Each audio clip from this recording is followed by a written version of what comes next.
Hello, good people. This is your guy, Mr. Educator, Mr. Communicator, Mr. Free Thinker, coming back at you live once again from the Lone Star State with another edition of the Media Mike Speaks. All right, good people, it is 58 minutes past the hour, and yes, we are the voice of the everyday citizen.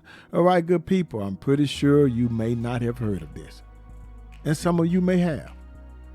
But did you know that despite all of the things that are going on around us, yeah, the war in Ukraine and Russia, which is slowly coming to an end, I hope. But did you know President Biden signed into law legislation that makes lynching a federal hate crime? A historic bill that took more than 100 years to arrive on the desk of the U.S. president. He wasted no time signing off on it, putting pen to paper before giving remarks. And I'm sure he did, because while everyone is distracted by the Will Smith Chris Rock slap, no one would notice this. This would probably just fade into the mainstream media. Now, according to Biden, he says, I just signed into law the Emmett Till Anti-Lynching Act, making lynching a federal hate crime for the first time in American history, unquote. Now, just in case you all may not know, a little bit of backstory here on the history of this. Lynching was pure terror to enforce the lie that not everyone belongs in America. Not everyone is created equal. Terror to systematically undermine hard-fought civil rights, unquote. Now, I find that kind of interesting because when they say to enforce the lie that not everyone belongs in America, but they brought the Chinese over here voluntarily to help build the railroads. Okay, now, the Emmett Till Anti-Lynching Act, named for the 14-year-old, is just in case you did not know, and we have photographs of that, so viewer discretion is advised, who was brutally killed in 1955 after a white woman accused him of whistling at her, while making it possible to prosecute a person for lynching when that person conspires to commit a hate crime that results in death or serious bodily injury. Well, but that was murder, you see. That was murder. I understand what they're saying, but that was murder. So, anyway, let me continue. The legislation, one of roughly 200 bills that had attempted to outlaw lynching, makes the crime punishable by up to 30 years in prison. Up to 30, well, first degree gets you life, a lot of times with or without parole. Lynching, we know it's a stain on the history of our nation since our founding fathers, and in particular the century following the Civil War. Thousands of people in states across our nation were tortured and murdered by vigilantes, according to Vice President Kamala Harris, who co-sponsored anti-lynching legislation when she was a U.S. Senator. Now, it goes on to say the failure of Congress to codify federal anti-lynching legislation, despite more than 200 attempts since 1900, meant that 99% of lynching perpetrators walked free after the House passed the bill on February 28. Today, we take a meaningful step toward correcting this historical injustice. I am immensely proud of this legislation, which will ensure that the full force of the U.S. federal government will always be brought to bear against those who commit monstrous acts of hatred, unquote. Now, according to documentation from the Equal Justice Initiative, nearly 6,500 black people were lynched between 1865 and 1950. NAACP research, however, found that of 4,743 lynchings that occurred between 1882 and 1968, 72% of the victims were black.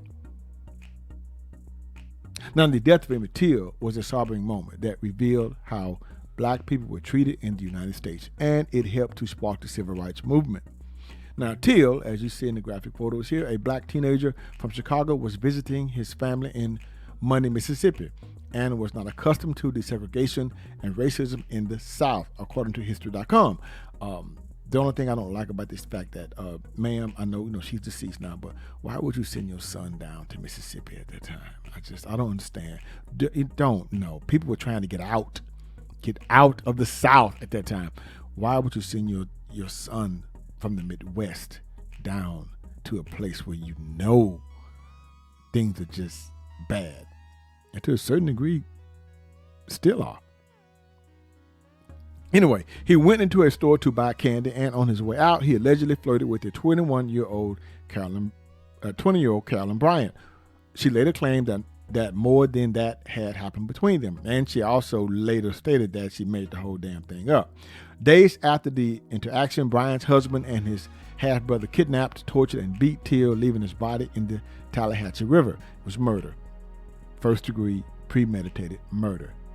His mother famously insisted on having an open casket at the funeral to show the world the brutal beating of her only son, as you see here, good people. Now, here's the question. Would this bill undo the trauma and pain of the past? No, I don't think so. This bill will not undo the trauma and pain of the past, but the federal government will finally be saying what it should have done over a century ago, that it will not tolerate hatred, violence, and brutality against our fellow Americans. Now, good people, there are three holdouts. There were three holdouts, 422 votes to 3, who voted against making lynching a hate crime. Now, I want you to listen to what they had to say. Now, these three lawmakers were Republican Representative Andrew S. Clyde of Georgia, Thomas Massey of Kentucky, and Chip Roy, oh my gosh, the Lone Star State of Texas. In a series of tweets following the vote, Massey explained why he voted against the bill to make lynching a federal hate crime. Let him state his case. He goes on to quote, "The Constitution specifies only a handful of federal crimes and leaves the rest to individual states to prosecute," Massey said. So I see he's still stuck on the old South versus the North. Okay, this bill expands current federal hate crime laws. A crime is a crime, and all victims deserve equal justice. Adding enhanced penalties for hate tends to endanger other liberties such as freedom of speech. I guess like when Emmett Till was murdered, that was first-degree murder, and they were found not guilty. Okay, lynching a person is already illegal in every state. Passing this legislation falsely implies that lynching someone does not already constitute criminal activity, unquote. Yeah, it makes it a state crime, sir. And we all know how that worked out very well when they brought in Jim Crow laws. Okay, Massey added that the bill creates another federal crime of conspiracy, which he has concerns could be enforced over broadly on people who are not perpetrators of crime. Kind of like all those crimes that were committed in the South, and somehow no one was hardly ever prosecuted.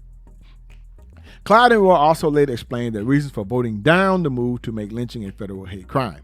In a statement to Newsweek, Clyde said that while lynching is an evil act of violence, it is already against the law at the federal level under first-degree murder. I just said that, sir. It was first-degree murder under the state penal code system, and nothing was done. So anyway, Clyde said his home state of Georgia, recently signed hate crime legislation into law and the current hate crime criminal code establishes penalties for willful bodily injury to another person on the state level. Simply put, we do not need another duplicate federal law, Clyde, according to Mr. Clyde. Carving out a separate distinction for lynching may be symbolic, but it falsely suggests that individuals who commit or attempt to commit a lynching do not already face criminal charges and consequences, no matter the method or tool used in a horrendous act of violence. All victims of crime deserve equal justice. Roy said in a statement, lynching is an unspeakably heinous crime, but this bill doesn't have anything to do with lynching other than its name. There we go. Now, it does not make lynching a federal offense. In fact, it creates no new federal offenses. It simply raises the punishment for things that already federal crimes, federal crimes, including those that are unrelated to lynching, such as gender identity, in an effort to advance a woke agenda under the guise of correcting racial injustice, unquote. I have to look at that because he may be on to something just a little bit. Others said the bill to make lynching a federal hate crime, which was passed following after around 200 previous failed attempts by lawmakers to change current anti-lynching legislation, has been a long time coming. Good people, I'm probably going to go live with this. I think I'm going to go live with this. It's the best thing to do. It really is. Well, there you have it. A bill signed into law without anyone hardly noticing it. But now, as for the 3 senators who voted against it, I believe I know why. You see, it's not the bill, I don't believe. I do believe. It's, in my opinion, the word lynching. Anti-lynching. That's the problem. I do believe because it's named after someone named Charles Lynch, I might say. And you know what else needs to go, good people? I should say, needs to be changed or stripped away. I know some folks may get a little upset, but the word barbecue and the word picnic, along with Black Friday, needs to go and be renamed into something else. Now, I don't know what that something else is, but if you knew the true meaning behind these words, well, only if you care. Until next time, this is your guy, Mr. Educator, Mr. Communicator, Mr. Free Thinker. Subscribe, share, and like to keep me rocking on the mic. Have a good night. Understand you soon, it won't be long. Keep on, keep running.